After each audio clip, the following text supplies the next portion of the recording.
Yes, during COVID, some advantages which came to the field of into the field of education, the use of technology in a very, very big manner. It's not as if schools were not using technology in their classrooms. We all were. Schools like ours were definitely using. I mean, smart classes is quite an in thing in education these days. But teachers and all of us included, even the management, had to think beyond that now. It's not just a PPT would help to connect with the students online. Learning how to tackle this was perhaps the biggest challenge for all schools. So here we are, students on a virtual platform, using this new technology, trying to find out new kinds of applications and modes to make your class more engaging, to see that they are interested in what you're doing. Because if I were to just speak to you virtually, after some time you're going to switch off. But what does a teacher do after 5 minutes of introduction? What does a teacher do for 10 minutes that she wants to explain a concept? What does a teacher do the next 10 minutes if she has these children to do an exercise? Because now they're not interested in writing. Because another bigger challenge which surfaced was, how are you going to correct? Correction, even after 2 years, believe me, some very basic tools were being used. So correction was a challenge. As a result, a lot of objective type of questions came in. So the entire process led to what we are facing now, that the concentration span is very limited. Students don't want to write. They become good speakers, but at the same time, we are getting back to pen and paper, what basically our education is. And that is where, even to this day, there is a bridge that we have to cross.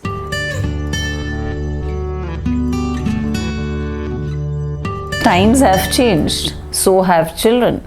I mean, I always tell my students that, I envy you all. I wish I was born 3 decades or 4 decades later to be able to be a student now. It's fun to be a student now. We all were so caught up with our very mundane kind of teaching, learning. Not that I have any cribs, because I think we all have grown so well. We all are doing well. I'm talking about our generation.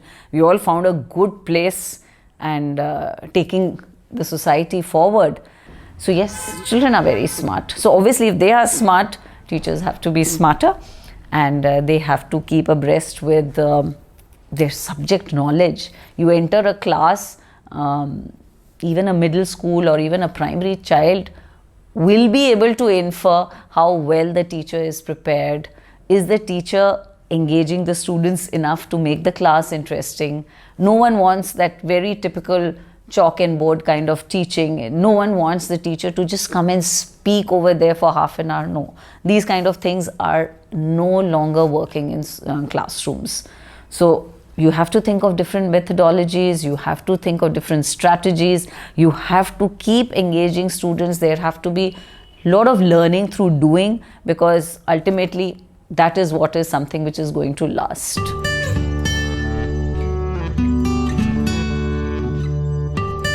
So then that is where the parental influence has to come in. What you're talking about, relationships and technology, so much more that it offers. And there is so much that it should not be probably not the right stage and then not the right age to get it. So that is where the intervention from a parent is needed, an intervention from school is needed. That's why probably a lot of schools do not want those gadgets to come into the classroom as yet with every student. There's still a big challenge over there. How much will we be able to monitor? That is a problem. But otherwise, a balanced use of technology can be absolutely marvelous. There is so much to offer. Children are reading so much.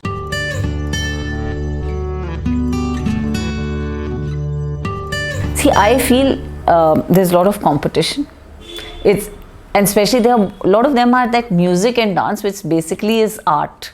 I wish there were these it was not a competition. Bring up these shows, demonstrate the talent, but the moment you start rating them at that age, it's something like academics.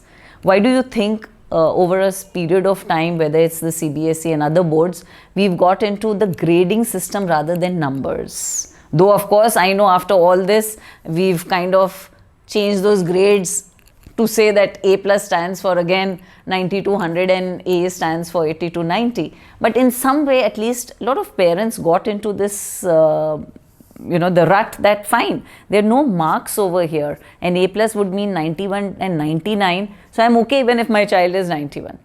So there was this cutting edge competition which was always there in terms of numbers. But now grading probably has eased it. Likewise, if you see these programs, I wish you could just say that 5 of you are winners or 7 of you are the top 7 and things. But the moment you get into that first, second, third position, I don't know how is it done on television with so many, the programs coming up.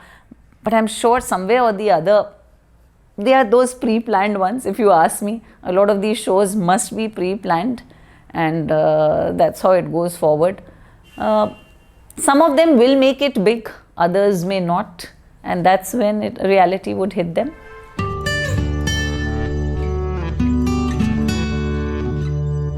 See, we've grown up, again, my generation has grown up without any gadgets.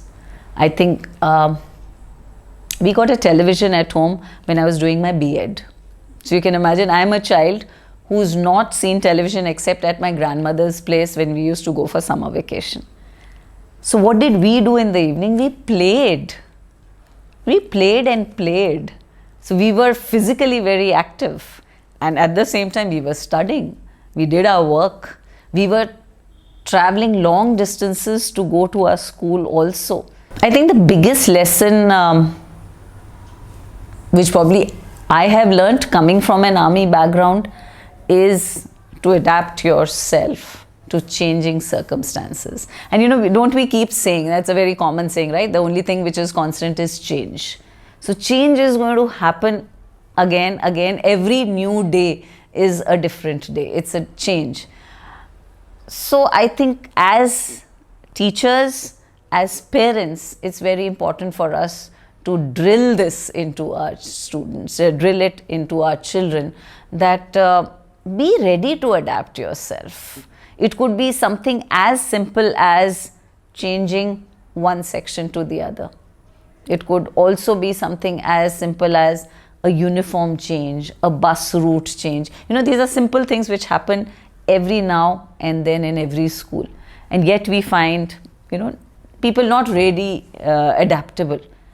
But I think COVID's taught you that if you are not adaptable, it's going to be so difficult to survive. Whereas somebody who's just been in one place, somewhere or the other your exposure is limited, and then you're not ready to experiment. Another thing which comes with changing environment is also experimenting. So that has helped. That has helped.